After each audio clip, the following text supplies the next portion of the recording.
Aku memasang GPS di koper suamiku hanya untuk menenangkan hati. Tak pernah menyangka peta itu justru membawaku ke rumah lain yang diam-diam ia sebut pulang. Sebelum mulai ceritanya, komen dulu kalian dari kota atau negara mana. Aku pengen tahu. Jangan lupa like, subscribe, dan aktifkan lonceng, supaya channel ini makin berkembang.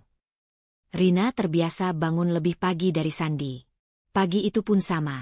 Ia sudah di dapur, menyeduh kopi sambil mendengarkan suara koper ditarik pelan dari kamar. Bunyi roda kecil itu selalu terdengar ragu, seolah takut membangunkannya. Padahal Rina tak pernah tidur nyenyak setiap kali Sandi harus dinas luar kota. Ia menoleh, melihat punggung suaminya yang sedang merapikan kemeja di depan cermin. Gerakannya cekatan, wajahnya tenang, terlalu tenang. "Berapa hari?" tanya Rina, berusaha membuat suaranya terdengar biasa. 3. Paling lama 4, jawab Sandi tanpa menoleh. Nada suaranya ringan, seperti jawaban yang sudah dihafal. Rina mengangguk. Ia menuang kopi ke dalam cangkir Sandi, menaruhnya di meja makan, lalu kembali berdiri diam. Tidak ada pertengkaran, tidak ada curiga terbuka. Rumah itu tampak seperti rumah tangga yang stabil. Sarapan pagi, percakapan singkat, ciuman singkat di dahi. Namun di dalam dada Rina, ada sesuatu yang selalu mengeras setiap kali kata dinas diucapkan. Bukan karena ia membenci kesendirian. Rina terbiasa bekerja sendiri dari rumah, terbiasa mengatur hari-harinya tanpa banyak orang. Yang membuatnya sesak adalah rasa tak berdaya saat harus mempercayai sesuatu yang tak bisa ia lihat. Sejak kecil, kejujuran baginya bukan sekadar nilai moral, tapi bentuk rasa aman. Ayahnya pernah pergi dengan alasan, sebentar, lalu tak pernah kembali. Ibunya menyebutnya nasib. Rina menyebutnya kebohongan yang dibiarkan tumbuh.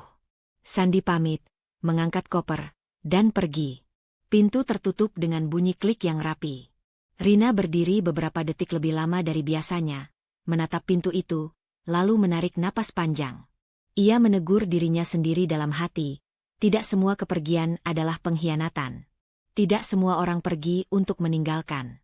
Siang harinya, Maya datang membawa 2 gelas es kopi susu. Maya adalah satu-satunya orang yang bisa masuk ke rumah Rina tanpa banyak basa-basi. Sahabatnya sejak kuliah itu duduk di sofa, memperhatikan Rina yang berkali-kali mengecek ponsel meski tak ada notifikasi. "Dia baru pergi, ya?" tanya Maya santai, tapi matanya mengamati dengan tajam. Rina mengangguk. "Dinas lagi." "Sering, belakangan ini." Rina berhenti mengaduk kopinya. "Namanya juga kerja." Maya tidak langsung menanggapi. Ia menyeruput minumannya, lalu berkata pelan, "Kamu kelihatan capek. Bukan capek fisik." Kalimat itu membuat Rina tersenyum tipis. "Kamu kebanyakan mikir." Namun Maya tidak ikut tersenyum. "Rin, aku kenal kamu. Setiap kali kamu bilang, 'Nggak apa-apa,' dengan nada itu, berarti ada yang kamu tahan." Rina menatap meja. Ia tahu Maya tidak menuduh, tidak memprovokasi. Maya selalu seperti itu, tidak memaksa, tapi menekan lewat kejujuran yang tenang. Rina ingin mengatakan semuanya baik-baik saja, ingin percaya bahwa rumah tangganya hanya sedang diuji kesibukan, bukan kebohongan. Tapi bayangan punggung Sandi di depan cermin tadi pagi muncul lagi. Terlalu siap, terlalu rapi. "Aku cuma nggak mau ribut," ujar Rina akhirnya. "Kalau aku curiga tanpa bukti, aku takut malah merusak." Maya mengangguk pelan. Takut kehilangan, atau takut terlihat bodoh? Pertanyaan itu menusuk lebih dalam dari yang Rina duga. Ia mengangkat wajahnya, sedikit tersenyum, sedikit lelah. Takut dua-duanya. Maya tidak berkata apa-apa lagi. Ia hanya meraih tangan Rina, menekannya sebentar. Dukungan tanpa nasihat. Tapi justru disitulah tekanan batin Rina berubah. Dari sekadar gelisah menjadi sadar bahwa kegelisahan itu nyata dan terlihat orang lain. Malamnya, rumah terasa lebih sunyi dari biasanya.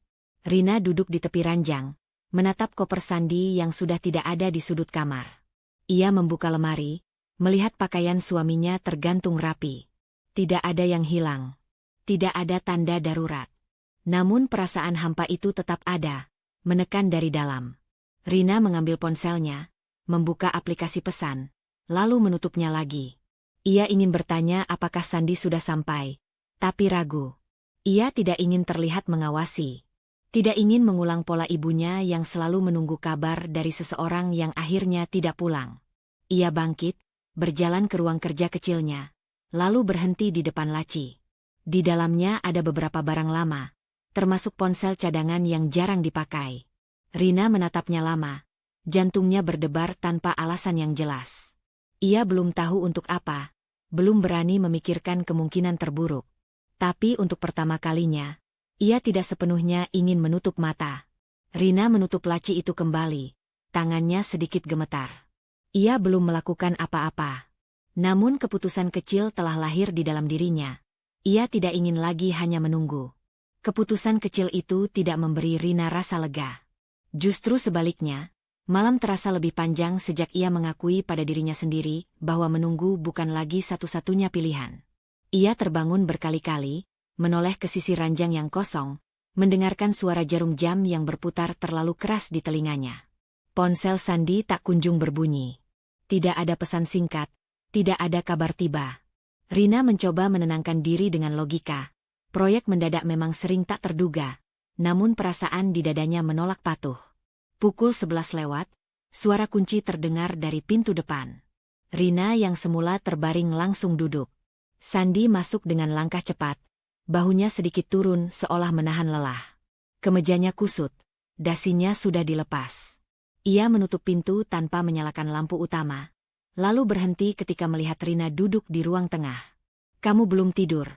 tanya Sandi, nada suaranya datar. "Belum," jawab Rina pelan. "Katanya pulang sore."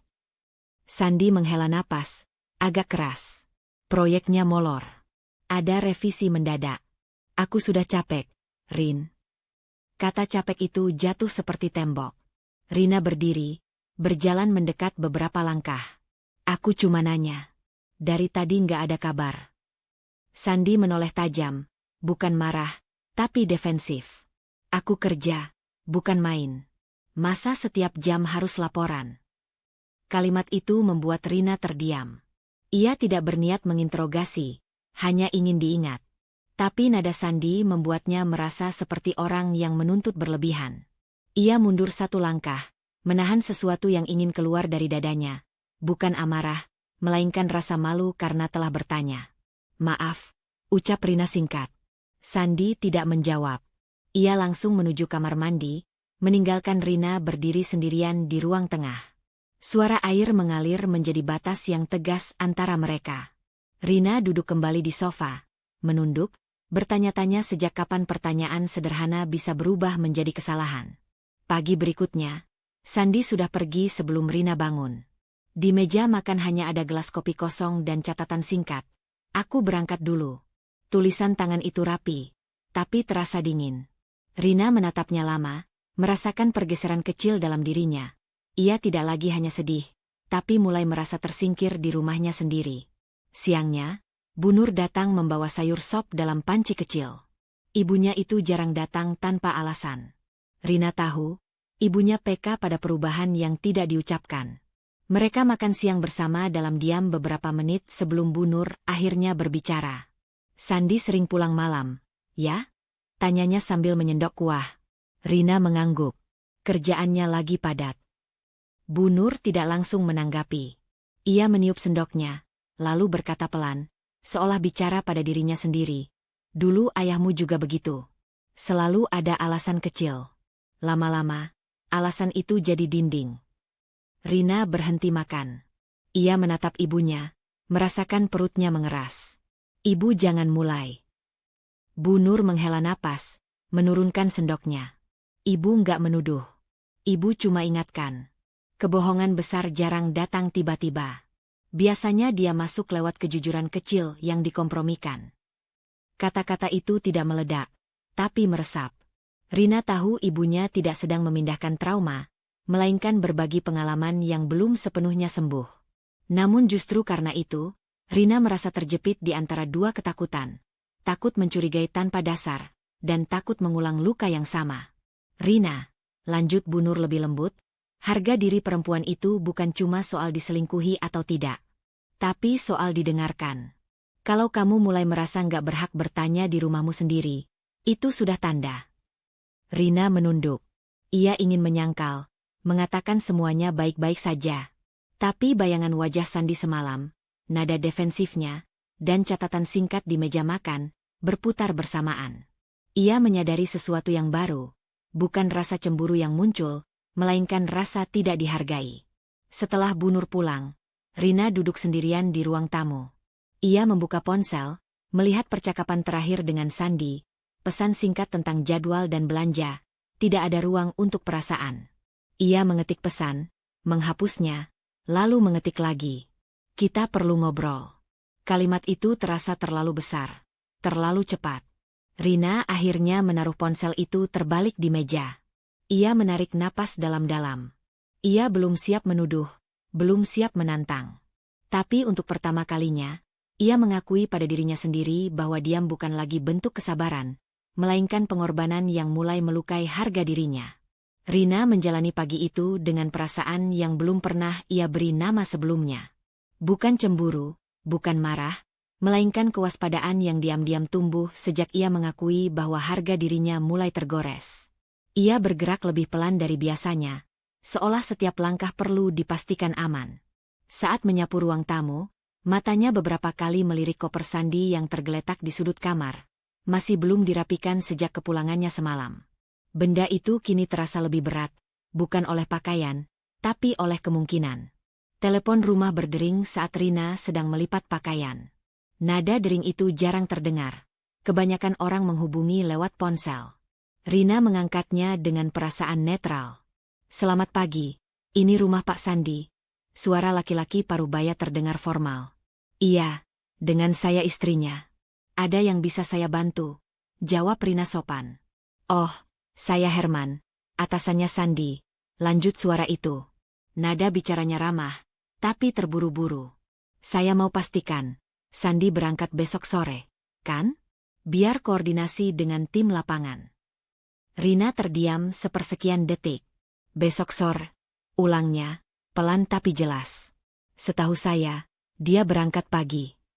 Di seberang sana ada jeda singkat, seperti seseorang yang sedang menimbang kata. Oh, mungkin saya keliru. Jadwal bisa berubah. Nanti saya konfirmasi ke Sandi langsung. Ya, Bu. Telepon ditutup dengan sopan. Rina masih memegang gagang telepon beberapa detik lebih lama. Jantungnya berdetak tidak teratur, bukan karena panik, melainkan karena sesuatu yang bergeser dari dalam. Ini bukan dugaan, bukan perasaan. Ini celah kecil yang nyata. Rina duduk di kursi makan, menatap meja kosong. Ia mengulang percakapan itu di kepalanya, mencoba mencari kemungkinan lain. Bisa saja Pak Herman salah dengar. Bisa saja jadwal berubah mendadak. Tapi untuk pertama kalinya, penjelasan-penjelasan itu terdengar seperti upaya menenangkan diri, bukan kebenaran. Sore harinya, Sandi pulang lebih awal dari biasanya. Rina menyambutnya dengan senyum yang diusahakan, bukan dipaksakan. Ia menunggu waktu yang tepat, menunggu suasana cukup netral agar pertanyaannya tidak terdengar sebagai tuduhan. Tadi siang, Pak Herman nelepon, kata Rina saat mereka duduk berhadapan di meja makan. Sandi berhenti mengunyah. Ngapain? Dia nanya soal jadwal kamu. Katanya berangkat besok sore. Sandi menghela napas ringan, hampir seperti tertawa kecil. Oh, itu. Jadwalnya memang geser. Aku lupa bilang. Nada suaranya tenang, terlalu cepat menjawab. Rina menatap wajah suaminya, mencari sesuatu, keraguan, keterkejutan, apapun. Tapi yang ia lihat hanya ekspresi yakin, seolah kebenaran memang sesederhana itu. Kemarin kamu bilang pagi, ujar Rina. Suaranya tetap datar. Iya, awalnya. Tapi proyek kan dinamis, Rin. Sandi menyandarkan punggungnya ke kursi. Kamu tahu sendiri. Rina mengangguk pelan. Secara logika, penjelasan itu masuk akal. Tidak ada kontradiksi besar. Namun ada sesuatu yang tidak sinkron di dadanya. Perasaan bahwa ia sedang diajak menerima sesuatu tanpa diberi ruang bertanya. Ia memilih diam, bukan karena yakin, tapi karena lelah berdebat dengan bayangan. Malam turun perlahan. Sandi mandi, lalu sibuk dengan ponselnya. Sesekali tersenyum kecil tanpa menjelaskan. Rina berada di kamar, berpura-pura merapikan lemari. Ia membuka koper Sandi untuk memasukkan pakaian yang tertinggal. Tangannya bergerak otomatis, tapi pikirannya penuh. Ia teringat ucapan Bu Nur tentang kejujuran kecil. Terngiang, bukan sebagai tuduhan, melainkan peringatan. Rina berdiri mematung, memandangi koper terbuka itu. Jika ia bertanya lagi, ia akan kembali menjadi istri yang terlalu curiga. Jika ia diam, ia akan terus hidup dalam ketidakpastian. Rina membuka laci meja rias, mengambil ponsel cadangan yang semalam hanya ia pandangi. Jarinya gemetar saat membuka aplikasi kecil yang pernah direkomendasikan Maya dulu, sekadar untuk melacak barang hilang. Ia tidak pernah membayangkan akan menggunakannya untuk suaminya sendiri. Ini cuma untuk menenangkan diri, bisiknya, lebih kepada dirinya sendiri daripada siapapun. Rina menunggu hingga Sandi tertidur. Nafas suaminya teratur, wajahnya tampak damai. Kontras dengan dada Rina yang berdebar keras. Ia berlutut di samping koper, membuka resleting perlahan, seolah takut suara kecil pun bisa membatalkan niatnya. Perangkat kecil itu ia selipkan di saku dalam, tersembunyi di balik lipatan pakaian. Saat resleting ditutup kembali, tangan Rina berhenti sesaat. Ia menyadari garis yang baru saja ia lewati, bukan garis hukum, tapi garis batin. Ia bukan lagi hanya istri yang menunggu penjelasan. Ia telah memilih mencari kebenaran, meski belum tahu siap atau tidak menghadapi hasilnya. Rina berbaring kembali di sisi ranjang, menatap langit-langit. Malam itu, tidurnya tidak lebih nyenyak.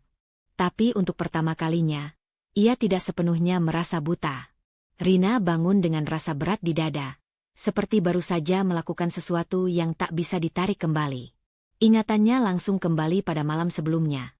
Resleting koper yang ditutup perlahan, perangkat kecil yang tersembunyi di balik lipatan pakaian Sandi.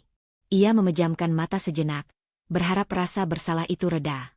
Namun yang datang justru rasa waspada yang tajam, menunggu untuk diuji. Sandi berangkat pagi itu dengan senyum singkat dan ciuman di kening. "Aku kabarin kalau sudah sampai," katanya ringan. Rina mengangguk, memaksa bibirnya ikut tersenyum. Pintu tertutup, dan rumah kembali sunyi. Ia menunggu beberapa menit, lalu duduk di tepi ranjang, menyalakan ponsel cadangan. Tangannya gemetar saat membuka aplikasi pelacak. Ia belum benar-benar siap melihat apapun, tapi ketidaktahuan kini terasa lebih menakutkan. Titik kecil di layar bergerak perlahan, lalu berhenti. Nama lokasi yang muncul membuat Rina mengernyit. Bukan bandara. Bukan jalan tol keluar kota. Hanya sebuah kawasan perumahan di pinggir kota, berjarak tak lebih dari 40 menit dari rumah mereka. Rina memperbesar peta, memastikan ia tidak salah baca. Ia menunggu, berharap titik itu bergerak lagi menuju arah yang masuk akal. Tapi 1 jam berlalu, titik itu tetap diam. Jantung Rina berdegup keras. Ia berdiri, berjalan mondar-mandir di ruang tamu, mencoba menenangkan diri dengan kemungkinan-kemungkinan lain. Mungkin Sandi menumpang mobil rekan. Mungkin ia singgah sebentar. Namun setiap alasan terasa dipaksakan. Rina kembali duduk, menatap layar ponsel seolah layar itu bisa memberinya jawaban yang lebih ramah. Pesan dari Sandi masuk siang itu. "Sudah sampai. Jaringan jelek." Rina membaca kalimat singkat itu berulang kali. Ia menoleh ke layar ponsel cadangan. Titik itu masih di sana, di kawasan perumahan yang sama. Ada jeda panjang sebelum Rina akhirnya membalas dengan satu kata. "Iya." Rasa yang muncul bukan lagi sekadar curiga, melainkan ketakutan yang terbelah dua. Di satu sisi, ia takut kehilangan Sandi jika kecurigaannya benar. Di sisi lain, ia takut kehilangan dirinya sendiri jika terus menerima kebohongan. Kedua ketakutan itu saling tarik-menarik, membuat Rina sulit bernapas. Ia menelepon Maya. Suara sahabatnya itu terdengar khawatir bahkan sebelum Rina selesai menjelaskan. Mereka bertemu sore itu di kafe kecil dekat rumah, tempat yang cukup sepi untuk bicara tanpa menarik perhatian. Rina mendorong ponsel cadangan ke arah Maya, menunjukkan peta dengan titik yang tak bergerak. "Dia nggak keluar kota," ucap Rina pelan, seolah takut kata-kata itu pecah jika diucapkan lebih keras. Maya menatap layar, lalu menatap Rina. Wajahnya serius, tapi tidak terkejut. Kamu sudah siap kalau ternyata jawabannya nggak seperti yang kamu harapkan? Pertanyaan itu membuat Rina terdiam. Ia menyadari, ia lebih siap mencari kebenaran daripada menerima konsekuensinya. Aku cuma mau tahu, katanya lirih. Maya mengangguk. Tahu itu penting. Tapi gegabah bisa bikin kamu kehilangan kendali. Jangan konfrontasi dulu. Rina mengerutkan kening. Terus aku harus apa? Amati, jawab Maya tegas. Kumpulkan pola, bukan potongan. Kalau kamu langsung menyerang sekarang, dia akan punya 1000 alasan. Kata alasan itu menggema di kepala Rina. Ia tahu Maya tidak membelanya, tapi melindunginya. Namun menunggu terasa seperti menunda rasa sakit yang tak terhindarkan. Malamnya, Rina kembali sendirian di rumah. Ia menyiapkan makan malam meski tahu Sandi tak akan pulang. Ponsel cadangan ia letakkan di samping piring, sesekali melirik layar. Titik itu baru bergerak menjelang malam, lalu kembali berhenti di lokasi yang sama. Rina mematikan layar, tak sanggup menatap lebih lama. Ia duduk di ruang tamu, memeluk lutut, membiarkan pikirannya berkelana.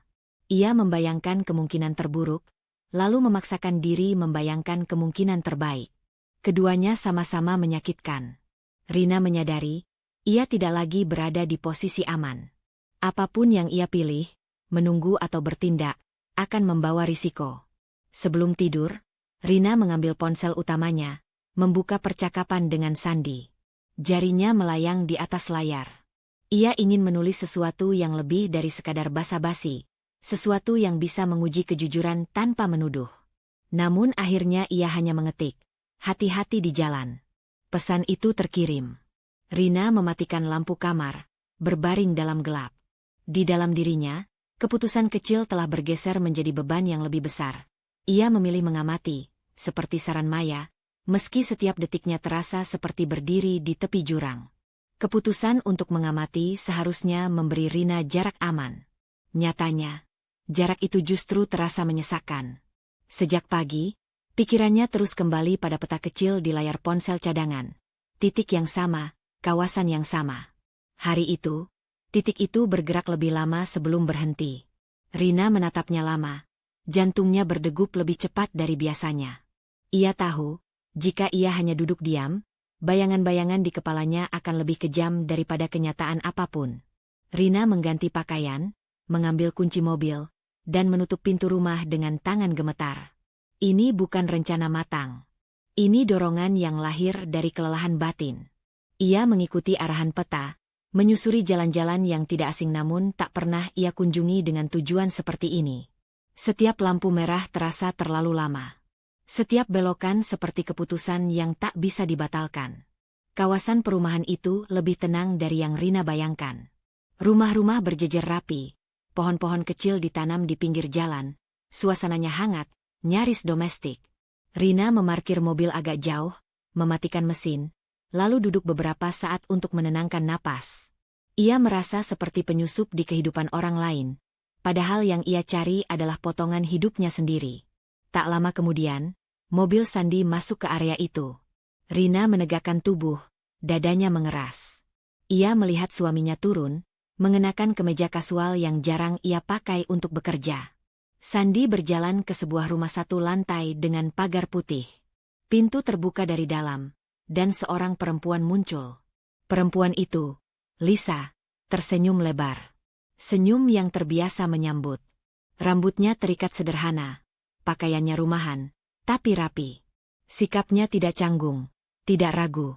Ia menyingkir sedikit memberi jalan, dan Sandi masuk seolah itu tempat yang sudah dikenalnya.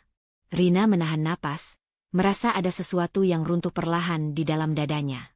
Belum sempat Rina mencerna pemandangan itu, seorang anak kecil berlari keluar, tertawa riang. Anak itu, Arif, langsung memeluk kaki Sandi dengan akrab. "Om Sandi," serunya nyaring. Sandi tertawa, mengacak rambut anak itu dengan gerakan yang begitu alami, begitu hangat, seperti kebiasaan yang telah diulang berkali-kali. Rina memalingkan wajah sesaat, merasa pandangannya kabur. Ini bukan adegan mesra seperti yang ia takutkan, tapi justru itulah yang membuatnya lebih sakit. Tidak ada sentuhan terlarang, tidak ada rahasia yang mencolok. Yang ada adalah keakraban, keterlibatan. Kehadiran Sandi di ruang hidup orang lain yang seharusnya tidak ia masuki.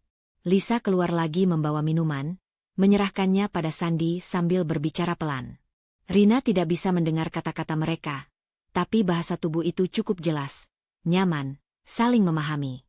Rina menyadari, Lisa bukan sekadar orang yang ditemui sesekali. Ia adalah seseorang yang menerima Sandi dalam keseharian, dengan segala perannya. Tubuh Rina mulai bergetar. Bukan karena marah, tapi karena hancur.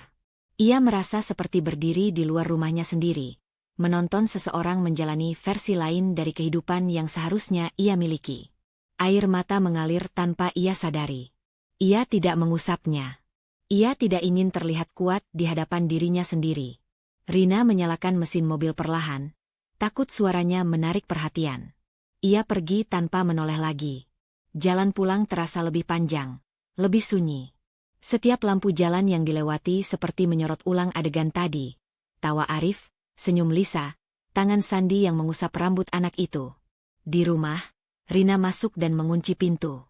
Ia bersandar di belakangnya, tubuhnya meluncur turun hingga duduk di lantai. Tangannya dingin, napasnya pendek-pendek. Ia tidak menangis terseduh. Air mata hanya mengalir, tenang tapi deras. Seperti sesuatu yang telah lama ditahan akhirnya menemukan jalan keluar. Ini bukan tentang perempuan lain semata. Ini tentang ruang yang direbut diam-diam. Tentang kebohongan yang tidak berbentuk kata kasar, melainkan waktu, perhatian, dan kehadiran. Rina menyadari, ia tidak lagi bertanya apakah Sandi berbohong. Ia bertanya sejauh apa kebohongan itu telah hidup. Malam itu, Sandi mengirim pesan singkat, "Aku lembur. Jangan tunggu." Rina membaca pesan itu dengan mata kosong. Ia tidak membalas.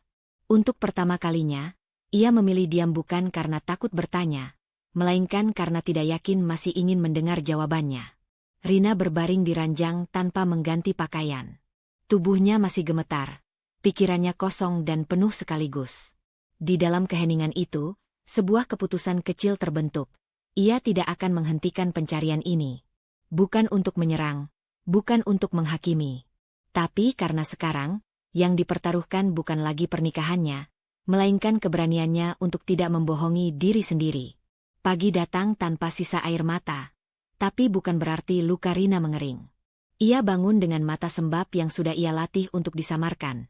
Air dingin, napas panjang, gerakan yang efisien. Tubuhnya masih mengingat gemetar semalam, namun pikirannya kini terasa dingin. Seperti permukaan kaca yang menahan retak agar tak terdengar. Sandi pulang menjelang siang. Wajahnya terlihat lelah, rambutnya sedikit berantakan. Ia menyapa Rina dengan nada biasa, seolah hari-hari mereka tak pernah bergeser dari rel yang sama. Rina menyambut dengan anggukan singkat, menahan diri untuk tidak menatap terlalu lama. "Proyeknya kacau," kata Sandi sambil membuka sepatu. "Ternyata harus bolak-balik ketemu klien." Rina mengangguk lagi. "Oh." Sandi berhenti sejenak, menoleh. "Kamu kenapa? Kok dingin?" Pertanyaan itu mengandung nada curiga tipis, tapi juga kebiasaan lama, seolah setiap perubahan Rina harus segera diberi label. Rina memilih jawaban yang aman. "Capek." "Capek apa?" Sandi mendekat, nada suaranya terdengar lebih keras dari perlu. "Hari ini banyak kerjaan," jawab Rina singkat. Sandi menghela napas, lalu tertawa kecil. "Kamu terlalu sensitif, deh. Aku ini lagi berjuang buat kita." Kalimat itu jatuh tanpa ia sadari sebagai penutup percakapan. Rina tidak membalas. Ia melangkah ke dapur, menyalakan kompor, melakukan hal-hal kecil agar tangannya sibuk. Menarik diri ternyata lebih melelahkan daripada berdebat. Tapi Rina tahu, jika ia membuka mulut sekarang, yang keluar bukan pertanyaan, melainkan pecahan yang belum siap ia kumpulkan. Siang itu, Bu Nur datang lagi. Rina tidak mengundang, tapi kehadiran ibunya terasa seperti jawaban bagi sesuatu yang belum ia ucapkan. Mereka duduk berhadapan di ruang tamu. Bu Nur memandangi wajah Rina lama, lebih lama dari biasanya. "Kamu kurusan," katanya akhirnya. "Bukan badanmu, matamu." Rina tersenyum tipis. Ibu selalu lebay. Bu Nur tidak ikut tersenyum. Kamu menarik diri. Kalimat itu membuat Rina terdiam. Ia tidak menyadari perubahan itu begitu terlihat. Bu Nur melanjutkan, suaranya tegas tapi penuh kehati-hatian. Dulu kalau ada apa-apa, kamu cerita sambil marah atau nangis. Sekarang kamu diam. Itu bukan tenang, Rin. Itu menahan. Rina menunduk. Ia merasa telanjang di hadapan ibunya, bukan karena ketahuan, tapi karena diingatkan. Aku nggak mau salah langkah, ucapnya pelan. Bu Nur menghela napas. Melindungi pernikahan itu penting. Tapi melindungi harga diri itu wajib. Ia meraih tangan Rina, menggenggamnya. Kalau kamu terus membiarkan dirimu dipinggirkan, kamu akan lupa di mana tempatmu berdiri. Kata-kata itu tidak memerintahkan, tidak menuduh. Tapi ada tekanan yang jelas, sebuah dorongan agar Rina berhenti menyusut. Bu Nur tidak menanyakan detail. Ia tahu, ada kebenaran yang belum siap dikeluarkan. Namun ia tidak ingin anaknya terjebak menunggu tanpa pijakan. Malamnya, Sandi kembali dengan cerita yang sama. Rapat, klien, jadwal berubah. Rina mendengarkan tanpa bertanya. Ia menyadari sesuatu yang membuat dadanya perih. Kebohongan itu kini terasa seperti rutinitas. Bukan karena besar kecilnya, tapi karena diucapkan dengan tenang, seolah tidak perlu lagi dibenarkan. Setelah Sandi tertidur, Rina bangun perlahan. Ia mengambil ponsel cadangan, membuka aplikasi pelacak. Kali ini, ia tidak terkejut melihat titik itu kembali berhenti di kawasan perumahan yang sama. Ia memotret layar, menyimpannya di folder tersembunyi. Tangannya stabil. Tidak ada gemetar seperti sebelumnya. Rina membuka kalender, mencatat waktu, durasi, dan pesan yang dikirim Sandi. Ia menyimpan tangkapan layar percakapan, bukan untuk mengikat Sandi dalam kesalahan, tapi untuk merangkai cerita yang selama ini terpotong. Setiap bukti kecil bukan senjata, melainkan kompas, penunjuk arah agar ia tidak tersesat oleh penjelasan yang terdengar masuk akal. Ia teringat Maya dan saran untuk mengamati. Kali ini, Rina mengerti maksudnya. Observasi bukan berarti pasif. Itu berarti menahan emosi agar pikiran bekerja jernih. Rina tidak ingin kebenaran muncul dalam bentuk ledakan. Ia ingin memahaminya utuh, meski itu berarti harus berjalan lebih lama di jalur yang menyakitkan. Sebelum kembali ke ranjang, Rina berdiri di depan cermin. Ia menatap pantulan dirinya sendiri, mata yang lelah, bahu yang menegang. Aku masih di sini, bisiknya. Kalimat sederhana itu terasa seperti janji kecil. Rina mematikan lampu, berbaring dengan ponsel di sisi bantal. Tekanan batin itu tidak berkurang. Ia justru berubah bentuk. Kini bukan lagi ketakutan yang membekukan, melainkan kewaspadaan yang menuntut keteguhan. Rina tahu, setiap bukti yang ia kumpulkan akan mendekatkannya pada pilihan yang tak bisa dihindari. Dan meski belum siap menghadapinya, ia memilih melangkah, pelan, sunyi, dan berisiko. Rina mulai terbiasa hidup dengan dua lapisan kesadaran. Yang satu adalah rutinitas, memasak, bekerja, menyapa Sandi dengan nada netral. Yang lain adalah kewaspadaan yang terus menyala, mencatat setiap detail kecil tanpa terlihat mencurigakan. Sejak ia memutuskan mengumpulkan bukti, pikirannya tidak lagi berkabut oleh emosi semata. Namun pagi itu, sebuah pertemuan tak terduga membuat lapisan kedua itu bergetar lebih keras. Rina sedang mengantar dokumen ke kantor percetakan ketika ia melihat seorang perempuan berdiri di depan gedung seberang. Perempuan itu melambaikan tangan dengan ragu, lalu mendekat. Rina. Rina menoleh, sedikit terkejut. Iya, Dewi. Dewi tersenyum lega. Ia adalah rekan kerja Sandi yang pernah Rina temui sekilas di acara kantor. Perempuan itu ramah, berbicara lugas, dengan sikap netral yang tidak dibuat-buat. Aku hampir nggak yakin. Kamu ngapain kesini? Urusan kerja, jawab Rina singkat. Kamu? Nunggu ojek. Tadi lembur, kebiasaan. Dewi tertawa kecil, lalu berhenti. Sandi sering juga, ya, lembur sendirian. Kalimat itu meluncur ringan, tanpa niat apapun. Tapi bagi Rina, rasanya seperti pintu yang terbuka sedikit terlalu lebar. Sendirian? Ulangnya, menjaga nada tetap santai. Iya. Maksudnya, kalau izin lapangan biasanya kan tim. Tapi Sandi sering ambil sendiri. Katanya biar cepat beres. Dewi mengangkat bahu. Aku sih mikirnya dia tipe yang mau repot sendiri. Rina mengangguk pelan. Ia tersenyum, bahkan sempat menimpali dengan candaan kecil agar percakapan tidak berubah arah. Namun di dalam kepalanya, kepingan-kepingan yang ia kumpulkan selama ini mulai menyusun pola yang lebih jelas. Ini bukan kebohongan yang lahir dari keadaan darurat. Ini pilihan yang diulang. Setelah berpisah dengan Dewi, Rina duduk di mobil beberapa menit tanpa menyalakan mesin. Ia membuka catatan di ponsel, tanggal, jam, lokasi. Izin lapangan sendirian, ketiknya. Tangannya tidak gemetar. Yang muncul justru rasa dingin yang tertata. Sandi telah menciptakan sistem kecil untuk menutupi jejaknya. Dan sistem itu berjalan cukup lama tanpa ia sadari. Malam itu, Sandi pulang lebih awal. Ia terlihat santai, bahkan sempat membantu Rina menyiapkan makan malam. Rina memperhatikan dengan jarak aman. Ia tidak lagi mencari tanda-tanda bersalah di wajah suaminya. Karena kini ia tahu, kebohongan yang sistematis jarang disertai rasa bersalah yang terlihat. Saat mereka duduk makan, ponsel Sandi bergetar di atas meja. Layar menyala sebentar sebelum ia membaliknya cepat-cepat. Gerakan itu singkat, tapi cukup untuk membuat Rina menegakkan punggungnya. Siapa? Tanya Rina, nadanya biasa. Kerjaan, jawab Sandi refleks. Ponsel itu bergetar lagi. Kali ini lebih lama. Sandi melirik sekilas, lalu berdiri. Aku angkat di luar, ya. Rina mengangguk. Ia mendengar suara Sandi di teras, berbicara pelan. Tidak ada tawa, tidak ada nada mesra. Tapi ada sesuatu yang lebih mengganggu, kebiasaan. Seolah panggilan itu sudah menjadi bagian dari ritmenya. Ketika Sandi kembali masuk, ponselnya ia letakkan di saku. Namun tak lama kemudian, layar kembali menyala di saku celananya, memancarkan cahaya kecil yang tak bisa sepenuhnya tersembunyi. Rina menangkap sekilas nama pengirim sebelum layar meredup. Lisa. Nama itu membuat perut Rina mengeras. Ini bukan pertama kalinya ia melihat nama itu, tapi ini pertama kalinya pesan datang saat Sandi ada di rumah, di ruang yang seharusnya menjadi milik mereka berdua. Rina menunduk, menyuap makanan yang tiba-tiba terasa hambar. Kamu kenal Lisa?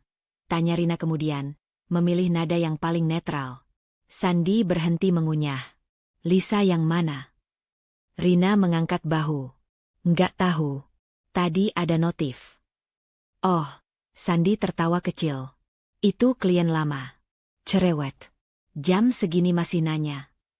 Penjelasan itu terdengar rapi, hampir terlalu siap. Rina mengangguk, seperti biasa.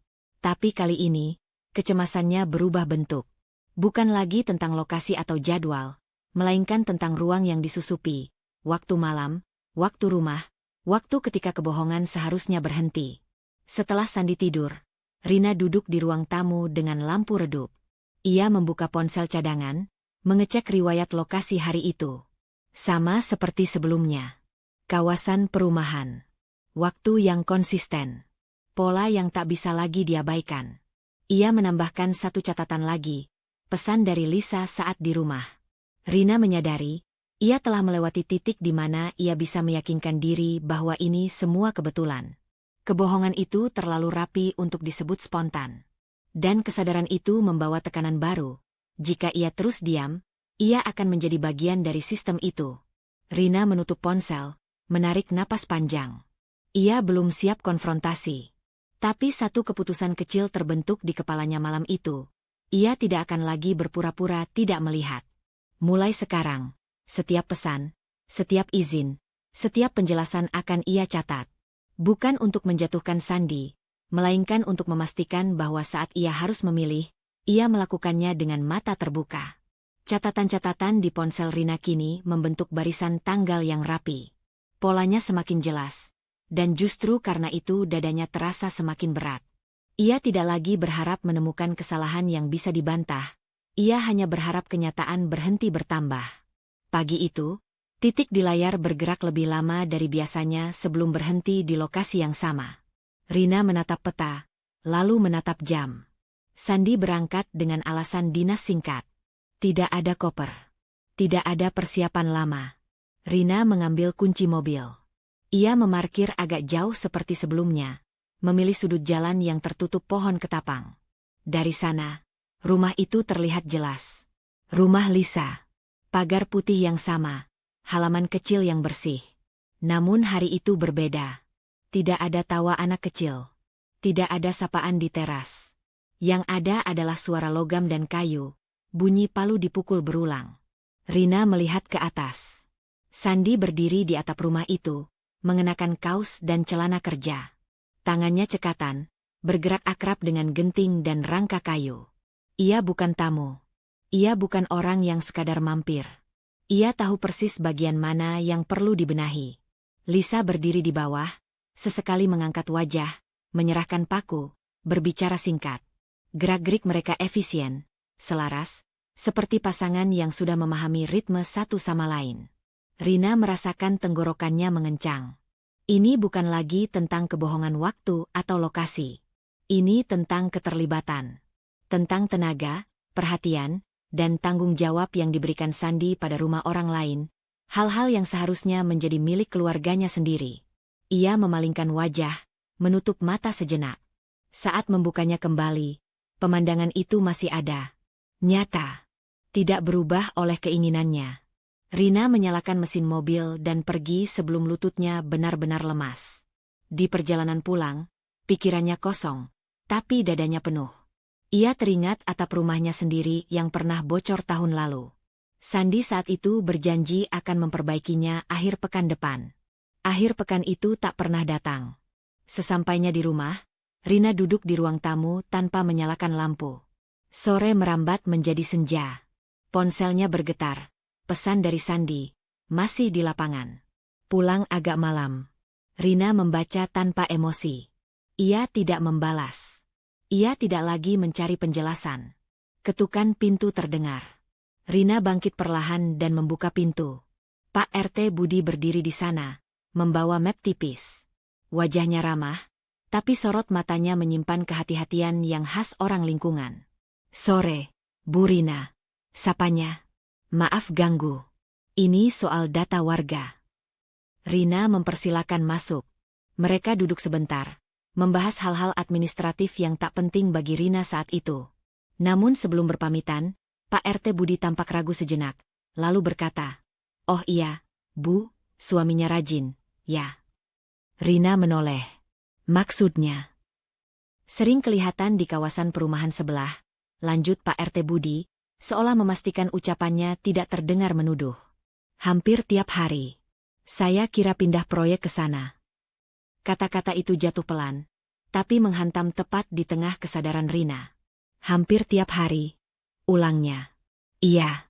Orang-orang juga sudah familiar. Jawab Pak RT Budi jujur. Bukan apa-apa, cuma ngasih tahu. Kalau ada perubahan data domisili atau apa, nanti tinggal lapor. Rina tersenyum tipis, mengangguk, lalu mengantar Pak RT Budi sampai pintu. Begitu pintu tertutup, ia bersandar di belakangnya. Nafasnya pendek. Ada sesuatu yang retak, bukan meledak. Seperti kaca yang ditekan perlahan hingga retaknya tak bisa disembunyikan lagi. Hampir tiap hari. Artinya, kehidupan Sandi di sana bukan sisipan. Itu rutinitas. Dan jika demikian, lalu apa posisinya di sini? Pertanyaan itu tidak terdengar dramatis, tapi menggerogoti. Rina berjalan ke kamar, duduk di tepi ranjang, memandangi sisi kosong yang sering ia tinggalkan untuk Sandi. Ia teringat semua kompromi kecil yang pernah ia buat. Tidak bertanya, tidak menuntut, menunggu. Ia mengira itu bentuk kedewasaan. Kini ia bertanya-tanya apakah itu justru penghapusan diri. Malam itu, Rina membuka ponsel cadangan dan menyimpan satu bukti lagi. Foto atap rumah Lisa yang sempat ia ambil dari kejauhan. Ia menutup galeri, meletakkan ponsel di sampingnya. Tangannya tidak gemetar. Yang terasa justru kelelahan yang dalam. Saat Sandi pulang larut, Rina sudah berbaring menghadap dinding. Sandi berbisik pelan, bertanya apakah Rina sudah tidur. Rina tidak menjawab.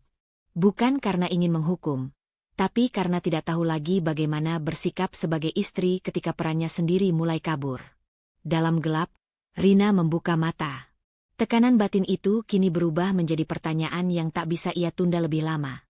Jika Sandi telah membangun peran di rumah orang lain, apakah masih ada ruang yang utuh untuknya di rumah ini? Dan jika tidak, sampai kapan ia akan terus berpura-pura tidak tersingkir? Pertanyaan itu tidak lagi bisa disimpan.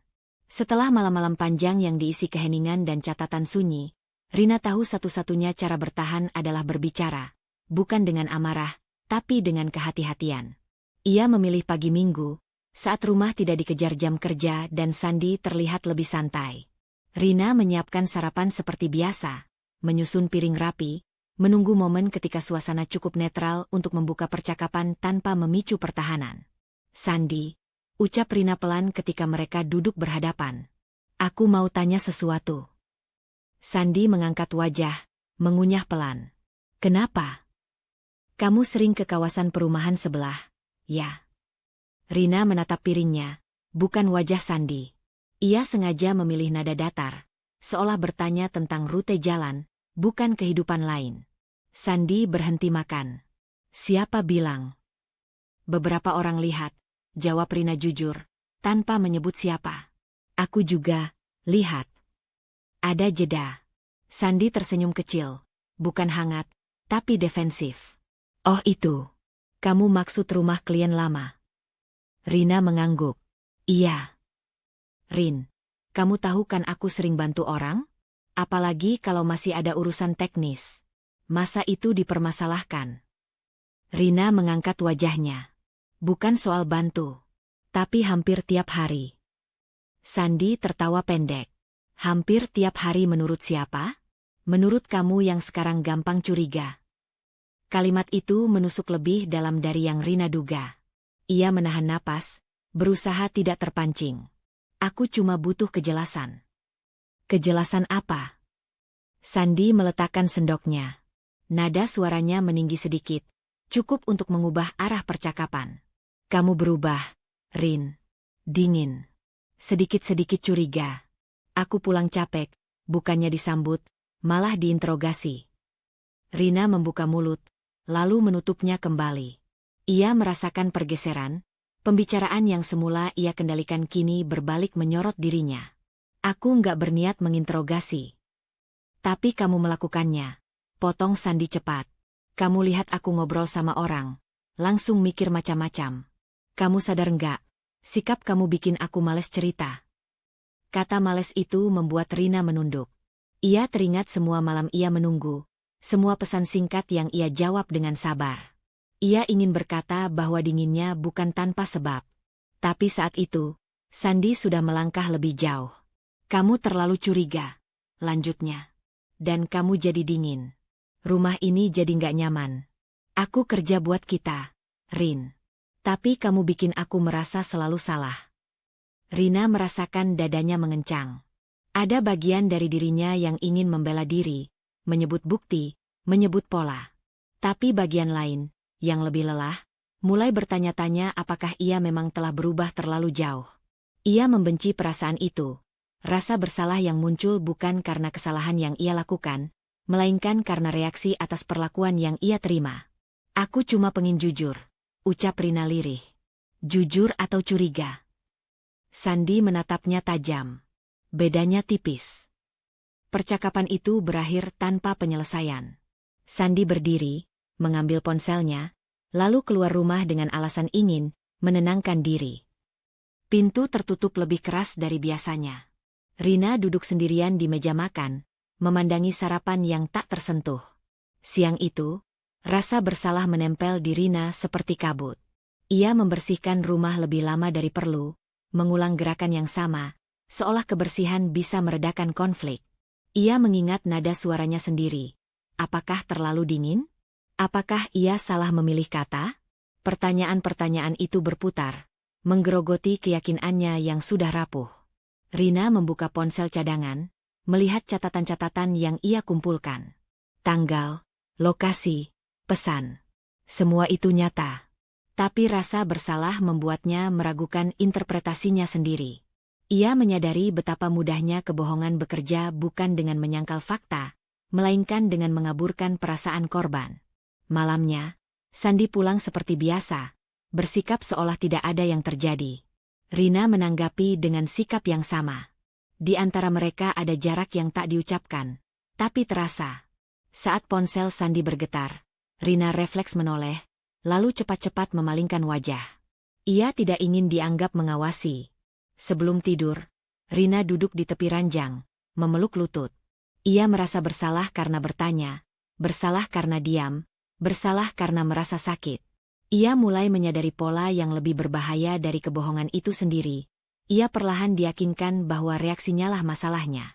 Rina mengambil ponsel cadangan, lalu mematikannya. Bukan untuk berhenti mengamati, melainkan untuk memberi dirinya jeda. Tekanan batin itu kini berubah menjadi keputusan kecil yang berisiko. Untuk sementara, ia akan berhenti mengonfrontasi. Bukan karena ia percaya, tapi karena ia perlu menjaga kewarasannya di tengah pusaran rasa bersalah yang bukan sepenuhnya miliknya. Keputusan untuk berhenti mengonfrontasi tidak membuat Rina lebih tenang. Justru sebaliknya, hening memberi ruang bagi dugaan tumbuh liar. Ia bangun pagi dengan perasaan menggantung, seperti berdiri di tepi kolam gelap tanpa tahu seberapa dalam. Rina tahu satu hal, ia perlu melihat Lisa dengan matanya sendiri. Bukan untuk menuduh, bukan untuk menyerang. Hanya untuk mengerti. Ia memilih siang hari, saat alasan kunjungan bisa tampak wajar. Rina membawa sekotak kue, bukan simbol damai, melainkan perisai kesopanan. Di kawasan perumahan itu, ia memarkir motor sedikit jauh, menata napas sebelum berjalan mendekat. Rumah itu terlihat biasa saja. Terawat. Tenang. Terlalu tenang untuk menjadi pusat gelisahnya.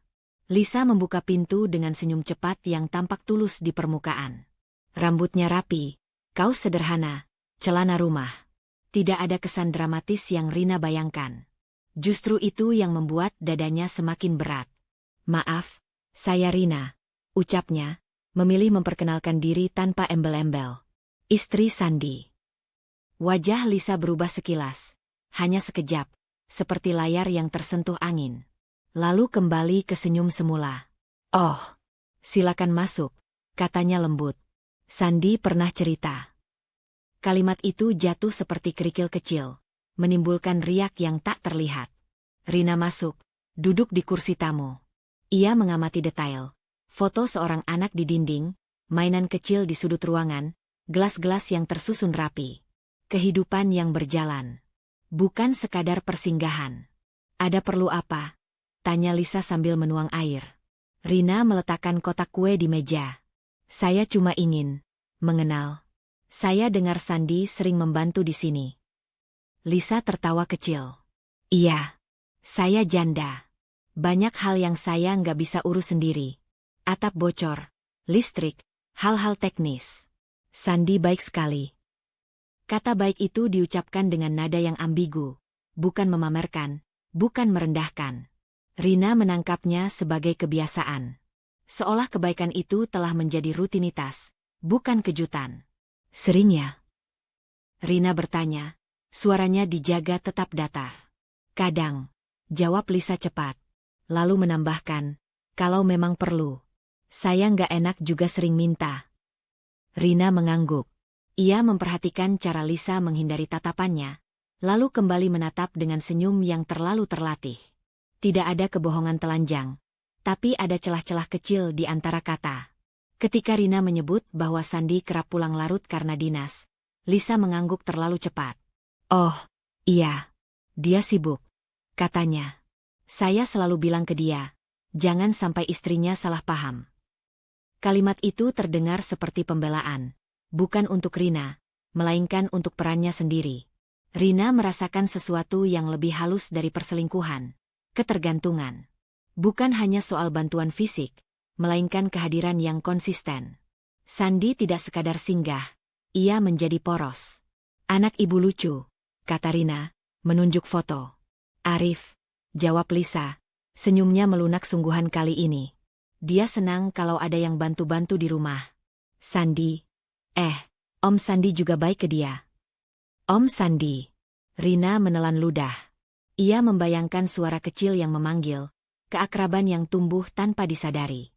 Ketergantungan emosional sering menyamar sebagai kebaikan yang berulang. Rina merasakannya, sebuah simpul yang diikat pelan-pelan. Percakapan berlanjut ringan. Terlalu ringan. Lisa bercerita tentang kesulitan mengurus rumah sendirian, tentang rasa capek yang tidak selalu bisa dibagi. Rina mendengarkan, bukan karena empati semata, melainkan untuk menakar batas. Di sela cerita, Lisa menyebut Sandy sebagai orang yang bisa diandalkan. Bukan sekali, 2 kali, 3 kali. Saat pamit, Lisa menggenggam tangan Rina sebentar. Terima kasih sudah datang. Saya harap tidak ada salah paham. Rina tersenyum. Saya juga. Di luar, panas siang memukul wajahnya. Rina berjalan menjauh dengan langkah yang terasa asing. Ia tidak marah. Tidak juga lega. Yang ia rasakan adalah kesadaran baru. Ada hubungan yang tumbuh bukan lewat rahasia gelap, melainkan lewat kebiasaan terang. Dan itu lebih sulit dipatahkan. Di perjalanan pulang, ponselnya bergetar. Pesan dari Sandy. Kamu kemana? Rina berhenti sejenak di pinggir jalan. Jarinya menggantung di atas layar. Ia bisa berbohong. Ia bisa jujur. Keduanya berisiko. Ia memilih menulis. Keluar sebentar. Keputusan kecil itu membuat dadanya berdebar. Bukan karena dusta, melainkan karena untuk pertama kalinya, ia menyimpan sesuatu bukan untuk melindungi rumah tangga, melainkan untuk melindungi dirinya sendiri. Keputusan kecil Rina untuk menyimpan sebagian kebenaran mulai menuntut harga. Sejak pertemuannya dengan Lisa, rumah terasa lebih sempit, seolah setiap sudut menyimpan pertanyaan yang tak terucap. Sandy tetap pulang seperti biasa, lelah, membawa cerita proyek, dan Rina tetap menyambut dengan sikap yang tampak normal. Tapi di dalam dirinya, ada jarak yang mengeras. Ia tidak lagi menunggu penjelasan. Ia menunggu bukti yang tak bisa diputarbalikkan. Kesempatan itu datang tanpa direncanakan. Siang itu, Sandy mengajak Rina, sekadar mampir, ke kawasan perumahan tempat ia sering bekerja. Alasannya sederhana, mengambil alat yang tertinggal. Rina mengangguk, menahan napas. Mobil berhenti di depan rumah Lisa. Pintu terbuka, dan Lisa menyapa dengan senyum yang sama, manis, rapi, ambigu. Rina turun, berdiri di ambang, mencoba bersikap sebagai istri yang tidak tahu apa-apa. Arif berlari keluar dari dalam rumah. Anak itu memeluk kaki Sandy dengan spontanitas yang membuat Rina terpaku. Ayah, seru Arif lantang, tanpa ragu, tanpa sadar. Waktu seperti tersentak. Sandy membeku. Lisa tersenyum kaku, tangannya refleks meraih bahu Arif.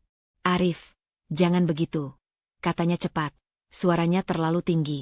Itu Om Sandy. Arif menatap bingung. Tapi ayah yang bantuin Arif bikin layang-layang. Katanya polos. Ayah yang benerin sepeda.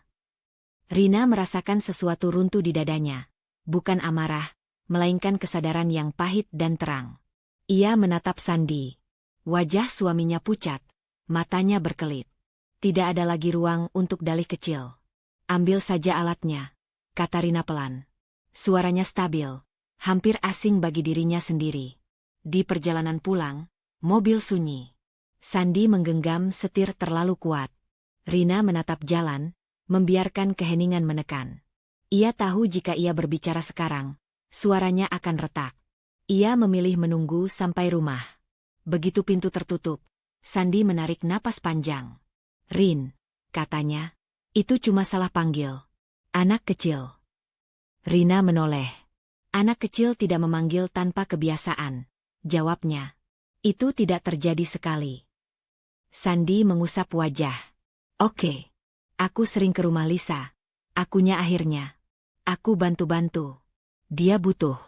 Tapi jangan bilang aku selingkuh. Aku nggak pernah macam-macam. Kata selingkuh digantung seperti tuduhan yang ditolaknya mentah-mentah.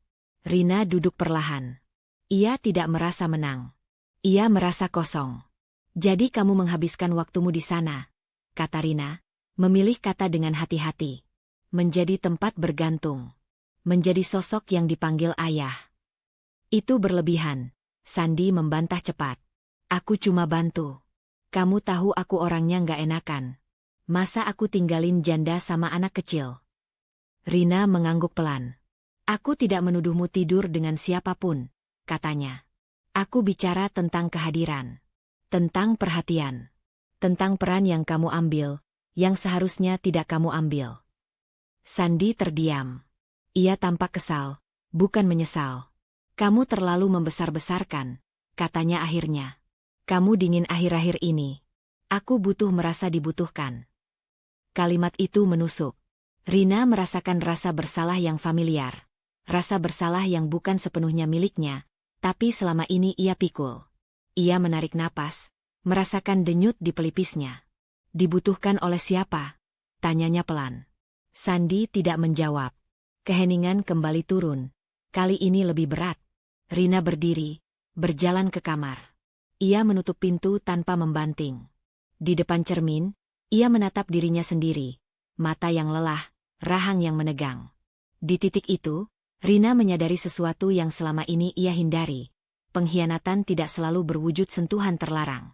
Kadang ia hadir sebagai peran yang direbut perlahan, sebagai kebiasaan yang menggeser pusat rumah. Rasa sakitnya sama, bahkan lebih tajam karena disangkal. Malam itu, Rina membuka catatan kecil yang selama ini ia simpan. Tanggal, jam, lokasi. Ia menambahkan satu baris baru. Arif memanggil Sandi ayah. Tangannya bergetar, tapi tulisannya tegas.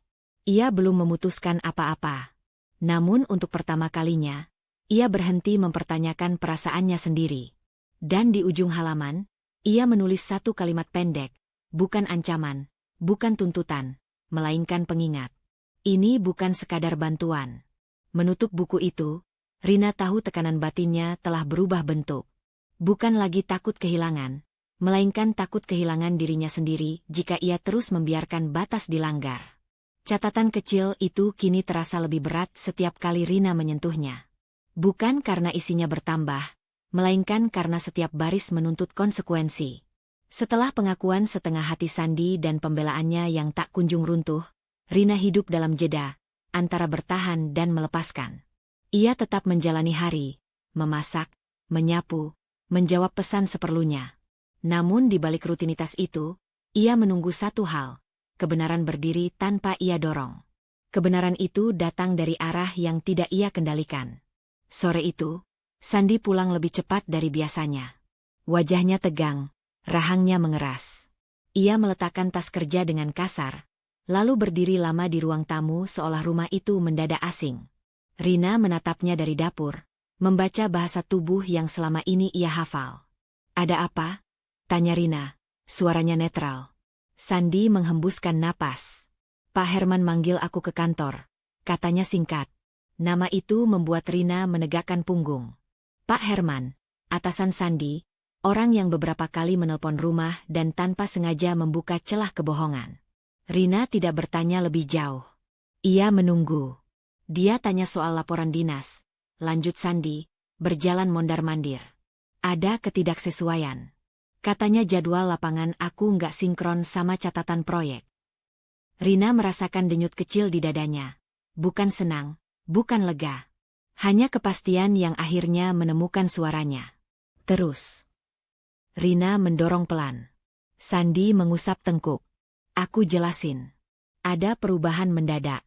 Tim lain butuh bantuan. Biasalah, administratif." Rina menatapnya. "Dan Pak Herman percaya?" Sandi berhenti. "Dia minta aku bersihin laporan. Teguran lisan," katanya, berusaha terdengar santai. "Nggak besar." Nada itu, mengecilkan, adalah nada yang sama ketika ia menolak menyebut perbuatannya sebagai pengkhianatan. Rina menyadari sesuatu. Sandi tidak sedang takut kehilangan pekerjaan. Ia takut kehilangan kendali atas narasinya sendiri. Malam turun dengan cepat. Saat makan malam, Sandi lebih banyak bicara. Anehnya, tentang hal-hal remeh. Tentang proyek, tentang rekan kerja. Rina mendengarkan, mencatat perubahan.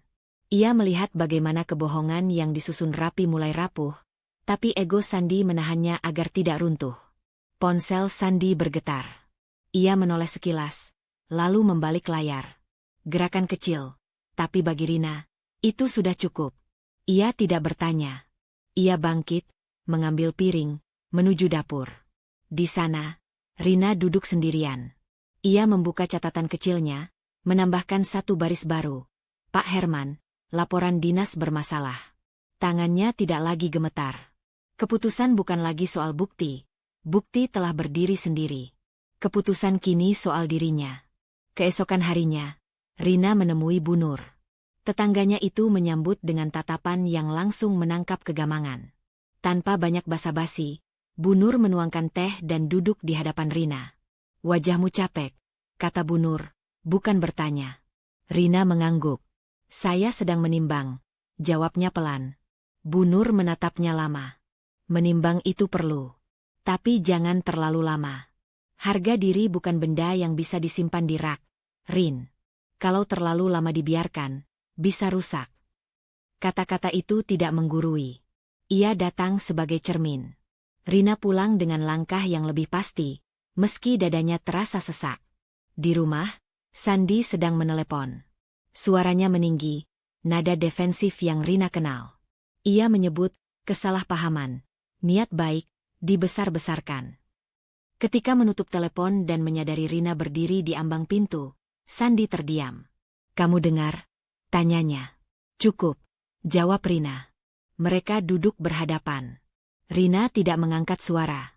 "Kamu ditegur karena laporan palsu," katanya. "Kamu menghabiskan waktu di tempat lain, mengambil peran di hidup orang lain, lalu pulang ke rumah ini seolah tidak ada yang berubah." Sandi menggeleng. "Aku nggak jahat," katanya keras. "Aku cuma ego," potong Rina. Suaranya tetap rendah. "Kamu membela diri bukan karena benar, tapi karena tidak mau mengakui salah." Kata itu menghantam lebih keras dari teriakan. Sandi terdiam, lalu berdiri. "Kamu mau aku apa?" tanyanya, tersinggung. "Mengaku selingkuh padahal tidak." Rina berdiri juga. "Aku mau kamu mengakui bahwa kamu mengkhianati batas," katanya. "Dan kalau kamu tidak bisa, aku harus melindungi batasku sendiri." Malam itu, Rina mengemas beberapa dokumen penting ke dalam map. Akta, buku tabungan, salinan catatan. Ia tidak pergi. Belum. Tapi ia menyiapkan jalur. Keputusan terberat dalam hidupnya tidak akan datang sebagai ledakan. Ia datang sebagai kesiapan yang sunyi. Sebelum tidur, Rina menatap langit-langit. Tekanan batin itu kini berubah menjadi keteguhan yang menakutkan. Ia tahu, setelah ini, tidak ada lagi kembali ke pura-pura. Dan untuk pertama kalinya, ketakutannya bukan kehilangan Sandi, melainkan kehilangan keberanian jika ia menunda satu hari lagi. Malam itu, rumah terasa seperti ruang sidang tanpa hakim. Rina duduk di meja makan dengan map coklat di hadapannya. Map yang selama beberapa hari terakhir ia siapkan dalam diam. Keputusan yang ia rawat kini berdiri, menuntut untuk diucapkan. Sandi baru pulang, wajahnya lelah dan tegang sejak teguran di kantor. Ia meletakkan tas, menatap map itu dengan curiga. "Ada apa?" tanya Sandi, nadanya waspada. Rina menarik kursi di depannya. "Kita perlu bicara. Sekarang." Sandi duduk, menyandarkan punggung, seolah bersiap untuk membela diri. Rina membuka map itu pelan. Tidak dramatis, tidak terburu-buru. Ia mengeluarkan lembaran cetak peta lokasi, tanggal dan jam yang tersusun rapi, tangkapan layar pesan yang ditandai waktu, catatan kecil yang selama ini ia jaga. Tangannya tenang, detak jantungnya tidak. "Ini GPS koper," kata Rina. "Ini jadwal dinas yang kamu laporkan. Ini catatan dari Pak Herman tentang ketidaksesuaian. Ini pesan dari Lisa, jamnya saat kamu bilang sedang di luar kota." Sandi menatap kertas-kertas itu, lalu tertawa pendek. "Kamu ngawur," katanya. "Masang GPS? Itu keterlaluan. Lebih keterlaluan dari berbohong berbulan-bulan." Rina menatapnya lurus. "Kamu bilang dinas luar kota. Faktanya, hampir setiap hari kamu ada di kawasan yang sama. Rumah yang sama." Sandi berdiri mendadak. Kursi berderit. "Aku sudah bilang. Aku bantu. Kamu bikin ini seolah-olah aku penjahat." Rina ikut berdiri. "Aku tidak menyebutmu penjahat," katanya. Suaranya tetap rendah. Aku menyebutmu tidak jujur. Sandi menggeleng, berjalan mondar-mandir. Kamu nggak ngerti tekananku. Di kantor, di rumah, kamu dingin. Aku cuma ingin berguna. Aku cuma mengambil peran yang bukan milikmu, potong Rina. Kamu membangun kebiasaan di hidup orang lain sampai anaknya memanggilmu ayah. Sandi berhenti. Wajahnya memerah. Itu salah panggil, bentaknya. Anak kecil. Anak kecil tidak mengarang kebiasaan, balas Rina. Kebiasaan dibangun oleh kehadiran. Keheningan jatuh. Lalu Sandi meledak, bukan dengan tangis, melainkan kemarahan yang dibungkus harga diri. Jadi sekarang aku diadili di rumah sendiri. Katanya keras. Harga diriku diinjak-injak. Kamu bongkar semua ini untuk apa? Untuk menang. Rina menggeleng pelan. Aku tidak mencari kemenangan, katanya. Aku mencari keselamatan. Sandi tertawa pahit. Keselamatan dari apa? Aku tidak selingkuh. Pengkhianatan tidak selalu tentang tubuh. Jawab Rina. Kadang tentang waktu, tentang perhatian, tentang kejujuran. Dan kamu mengambil semuanya dari rumah ini. Sandi menyandarkan tangan ke meja, napasnya berat. Ini semua karena keadaan, katanya, berusaha merasionalisasi. Kalau kamu lebih hangat, kalau kantor tidak seberantakan itu. Rina mengangkat tangan. Berhenti, katanya. Aku tidak akan memikul alasanmu. Ia menutup map itu, bukan sebagai tanda selesai, melainkan sebagai tanda keputusan. Aku sudah cukup berdiam, lanjutnya. Aku sudah cukup meragukan perasaanku sendiri. Sandi menatapnya, matanya keras.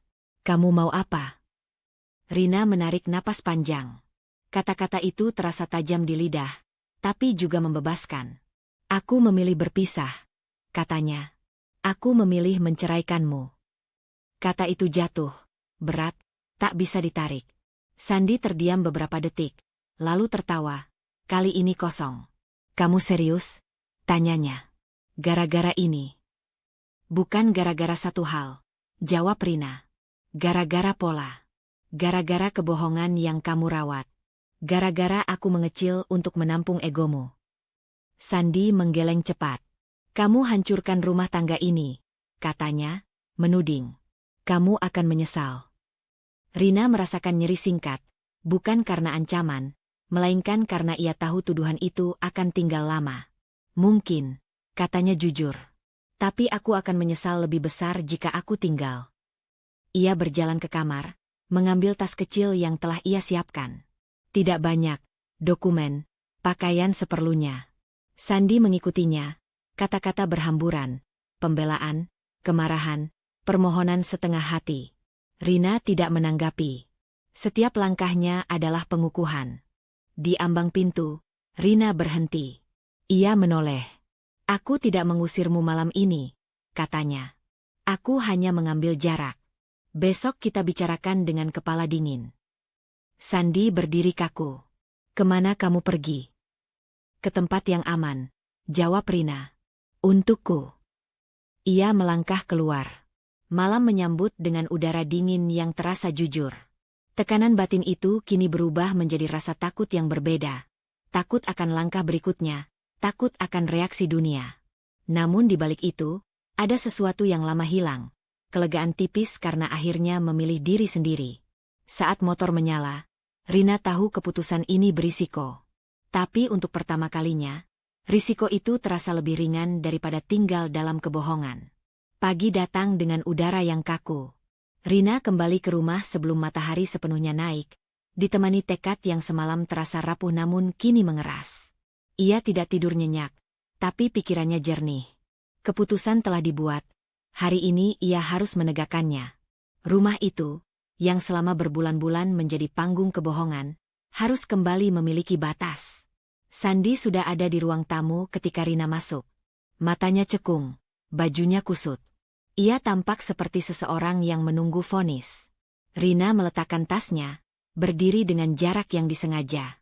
Kita tidak bisa melanjutkan seperti ini, kata Rina, suaranya tenang. Aku minta kamu keluar dari rumah ini. Sandi mengangkat kepala. Kamu nggak punya hak, katanya cepat, refleks dari ego yang belum sepenuhnya runtuh. Ini rumah kita. Ini rumah yang aku jaga dengan kejujuran, balas Rina. Dan kejujuran itu kamu tinggalkan. Sandi berdiri, melangkah mendekat. Kamu mau mempermalukan aku ke tetangga?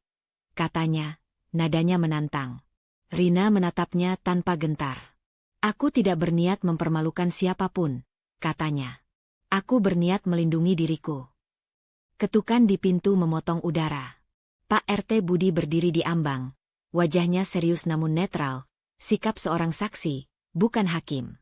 Rina yang memanggilnya pagi tadi, meminta ditemani agar proses ini tidak berubah menjadi keributan. Pak RT mengangguk singkat, menandai kehadirannya sebagai penyangga sosial yang tak terbantahkan. Ada yang bisa saya bantu? Tanya Pak RT, suaranya datar.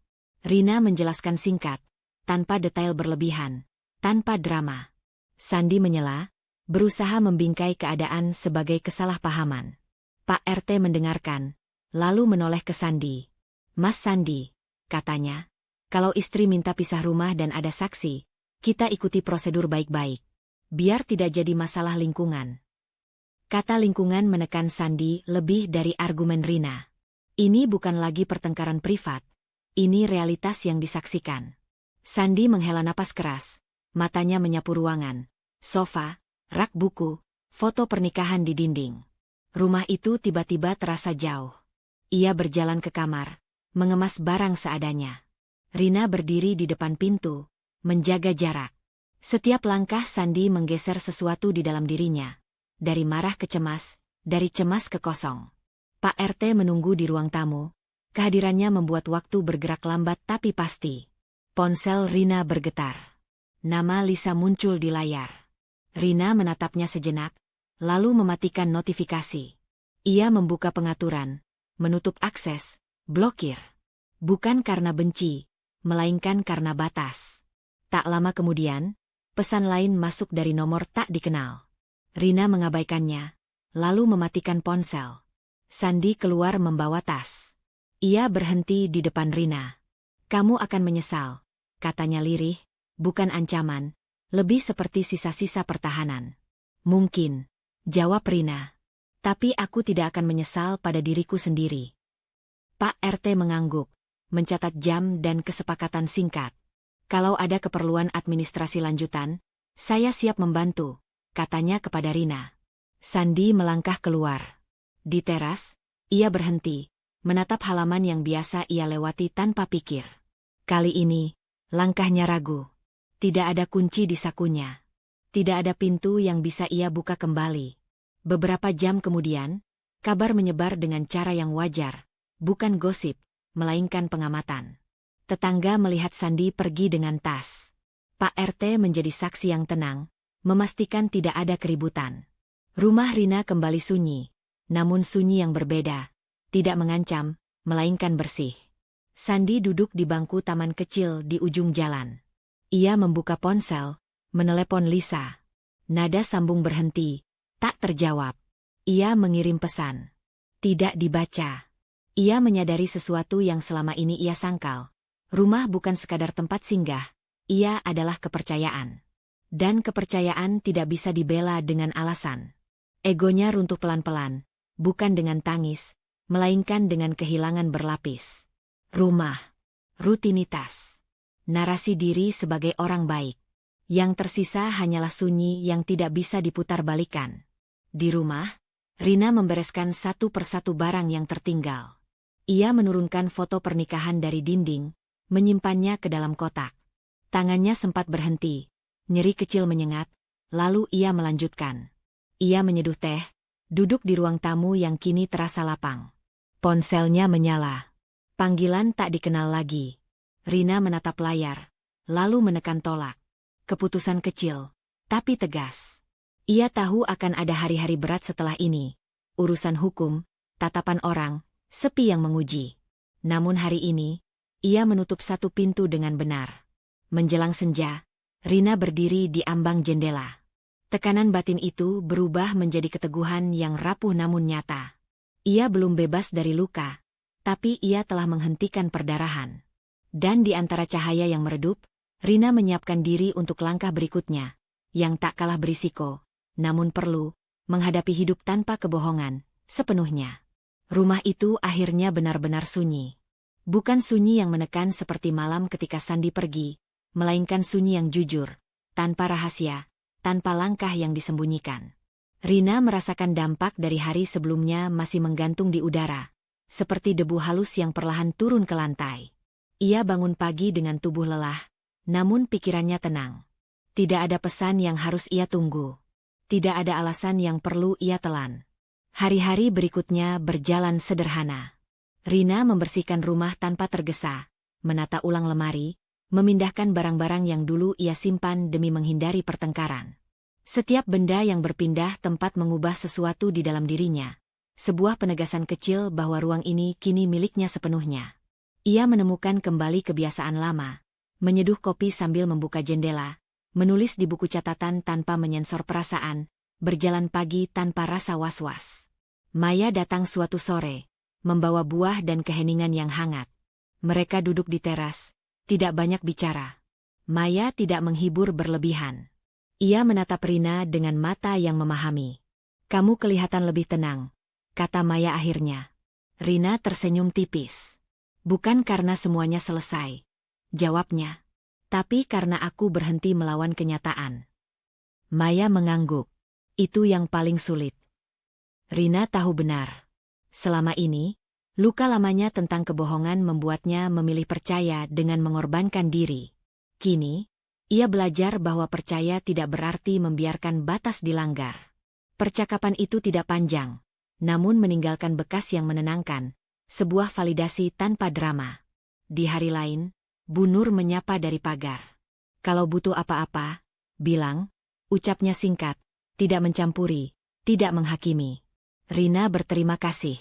Dukungan seperti itu, tenang dan konsisten, memberinya pijakan sosial yang dulu ia takutkan akan hilang. Rina juga menuntaskan urusan administratif dengan kepala dingin. Ia tidak memburu Sandi dengan amarah, tidak pula menunda dengan harapan palsu. Setiap tanda tangan terasa berat, tapi jelas. Ia belajar membedakan antara sedih dan salah. Kesedihan boleh tinggal. Rasa bersalah yang bukan miliknya ia lepaskan. Suatu malam, Rina duduk sendirian di ruang tamu, membuka kembali catatan kecil yang kini penuh. Ia membaca ulang, lalu menutupnya. Untuk pertama kalinya, ia tidak menambahkan apapun. Tidak ada lagi yang perlu dibuktikan. Kebenaran telah berdiri dan keputusan telah diambil. Ia teringat momen-momen kecil yang dulu ia anggap remeh. Cara Sandi pulang larut, alasan yang berubah-ubah, kebiasaannya mengecilkan perasaan Rina. Dulu, semua itu ia terima sebagai harga menjaga rumah tangga. Kini, ia memahami bahwa menjaga diri bukanlah pengkhianatan. Itu adalah tanggung jawab. Rina sempat menerima pesan dari nomor tak dikenal beberapa hari lalu. Sekilas permohonan, sekilas pembenaran. Ia tidak membalas. Bukan karena benci, melainkan karena ia memilih konsistensi. Menutup akses adalah cara menjaga prosesnya sendiri agar tidak kembali mundur. Pada minggu berikutnya, Rina mulai mengisi hidupnya dengan hal-hal kecil yang nyata. Ia mendaftar kelas akhir pekan yang lama ia tunda. Ia menghubungi kerabat yang sempat menjauh karena ia terlalu sibuk menutup mata. Setiap langkah tidak menjanjikan bahagia instan, namun memberi rasa utuh, rasa bahwa hidupnya kembali berada di tangannya. Suatu pagi, Rina berdiri di depan cermin. Ia melihat bekas kelelahan yang belum sepenuhnya hilang, tetapi juga melihat keteguhan yang baru tumbuh. Ia mengucapkan satu kalimat pelan, bukan afirmasi kosong, melainkan pengakuan, "Aku memilih diriku tanpa rasa bersalah." Kalimat itu tidak menghapus luka, tetapi menempatkannya pada tempat yang benar, sebagai bagian dari perjalanan, bukan pusat hidup. Menjelang senja, Rina membuka jendela lebar-lebar. Cahaya jatuh ke lantai ruang tamu yang kini rapi. Ia menatap keluar, ke jalan yang sama yang dulu menyaksikan perpisahan. Tidak ada rasa menang, tidak ada euforia. Yang ada hanyalah napas yang lebih lapang. Rina tahu hidup baru ini tidak akan mudah. Akan ada hari-hari sepi yang menggigit, pertanyaan yang datang dari luar, dan keraguan yang sesekali mengetuk. Namun kini, Ia memiliki sesuatu yang dulu hilang, kejujuran pada diri sendiri dan keberanian untuk menjaga batas. Ia menutup jendela, menyalakan lampu, dan duduk di meja kecil untuk menulis rencana esok hari. Hal-hal sederhana, namun nyata. Cerita tidak berakhir dengan kebahagiaan berlebihan. Ia berakhir dengan keutuhan. Dan di keheningan yang jujur itu, Rina menatap hidup yang menunggunya, bukan sebagai korban, bukan sebagai pemenang, melainkan sebagai dirinya sendiri. Kisah Rina mengajarkan kita bahwa kejujuran pada diri sendiri adalah bentuk keberanian yang paling sunyi, namun paling menentukan. Tidak semua pengkhianatan hadir dengan teriakan atau skandal. Ada yang datang perlahan, dibungkus alasan, dan membuat kita meragukan perasaan sendiri. Di saat seperti itu, mendengarkan suara hati bukanlah kelemahan, melainkan upaya menyelamatkan diri. Jika suatu hari kalian berada di persimpangan antara mempertahankan sesuatu yang menyakitkan atau memilih diri sendiri, ingatlah, memilih diri bukan berarti egois. Itu adalah cara agar kita tetap utuh, agar luka tidak diwariskan menjadi kebiasaan. Terima kasih telah mengikuti perjalanan emosional ini sampai akhir. Semoga cerita ini menemani, menguatkan, dan memberi keberanian kecil untuk bersikap jujur pada hidup masing-masing. Salam hangat, dan sampai jumpa di cerita berikutnya.